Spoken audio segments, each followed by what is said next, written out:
जय जिनेंद्र दोस्तों, मेरा नाम है सौम्या और विद्या गुरु संस्मरण में आपका स्वागत है। विद्या गुरु के रोचक संस्मरण सुनने के लिए चैनल को सब्सक्राइब करना ना भूलें और साथ में ही बेल आइकन पर क्लिक करें ताकि विद्या गुरु के संस्मरण आप तक नियमित पहुंचते रहें। तो दोस्तों, प्रस्तुत प्रसंग हमने अनिर्वचनीय व्यक्तित्व पाठ्यक्रम 2 से लिया है।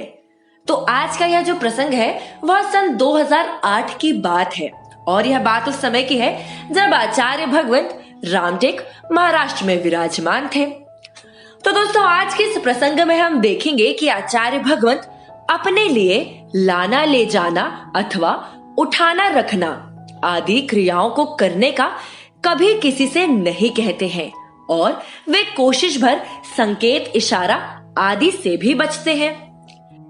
तो दोस्तों, एक दिन की बात है, आचार्य भगवंत की प्रशांत मुद्रा एक लंबी दहलान के दाहिनी छोर पर रखे हुए एक तखत पर शोभित हो रही थी और उसी दिन टीकमगढ़ मध्य प्रदेश से आई कुछ ब्रह्मचारिणी बहनों ने उस दहलान में जैसे ही प्रवेश किया तब गुरुजी उठने को ही थे। तो बहनों ने गुरुवर से 2 मिनट का समय देने की प्रार्थना की, पर गुरुदेव रुक तो गए पर उनकी मुख मुद्रा ऐसे संकेत दे रही थी जैसे गुरुदेव उठना चाह रहे हों और अति संक्षेप में चर्चा पूर्ण करके गुरुदेव खड़े हो गए और दहलान के दूसरे छोर पर बने कमरे में प्रवेश करते ही गुरुदेव पुनः पलटे और पलटकर सामने अपने बैठने वाले स्थान को निहारने लगे और उसी ओर आने लगे। बहनें समझ गई कि शायद गुरुदेव चर्चा के कारण कुछ ले जाना भूल गए हैं। तो ब्रह्मचारिणी बहनों ने आचार्य भगवंत से निवेदन किया, आप नाए भगवान, संकेत दे दीजिए, हम देना चाहते हैं। गुरुदेव पल भर के लिए तो ठहर गए।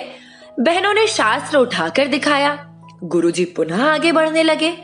अब बहनों ने पुनः प्रार्थना की कि गुरुदेव आप ना आए, शायद आपको समय देखना है। 2:45 हुए हैं गुरुवर।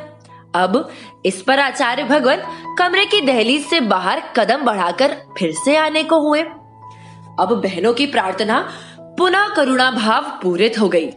आप ना आए गुरुदेव, और सोचने लगी कि क्या दूं, शास्त्र, बाजौटा अथवा घड़ी। इसके अलावा तो गुरुदेव कुछ लेते भी नहीं है।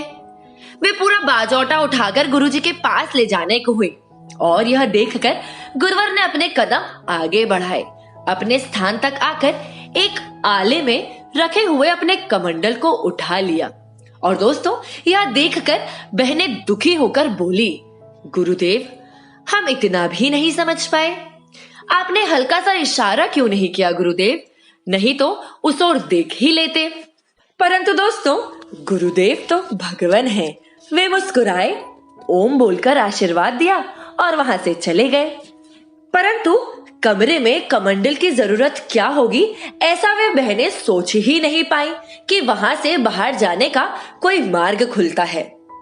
तो दोस्तों, अगले वर्ष वही बहनें पक्षाघात से पीड़ित अपनी ब्रह्मचारिणी अनीता दीदी की माँ को लेकर गुरुजी के दर्शन करवाने बीनाबाहा पहुंची। गुरुजी के पास माँ को कुर्सी पर बिठा दिया और गुरुजी से संबोधन करने की प्रार्थना की। संबोधित करने के बाद आचार्य भगवंत ने कुर्सी पीछे करने का हाथ से इशारा किया। बहनों ने कुर्सी उठाने की बजाय सर काकर पीछे कर दी और दोस्तों, यह देखकर आचार्य भगवंत तत्काल ही बोले, कहते हैं आप बोलते नहीं, इशारा नहीं करते। बोलता हूं तो अत्याचार पूर्वक क्रिया करते हैं, दोष हमको जाता है। दोस्तों, आचार्य भगवंत ने जब यह पंक्ति कही तो मानो उन बहनों की जो सांसें थी वह थम सी गई और इस उत्तर से स्पष्ट रूप से रामटेक का उत्तर उन्हें मिल गया था और बहनों ने आचार्य भगवंत से क्षमा मांगी। तो दोस्तों, रामटेक के प्रसंग में गुरुदेव ने इसलिए इशारा भी नहीं किया था क्योंकि अगर कोई भी सूक्ष्म गलती होती तो उसका पाप लगता। दोस्तों, धन्य है आचार्य भगवंत, धन्य है गुरुवर का जीवन, जिनकी प्रत्येक क्रिया माला में पिरोए गए मोती से व्यवस्थित है।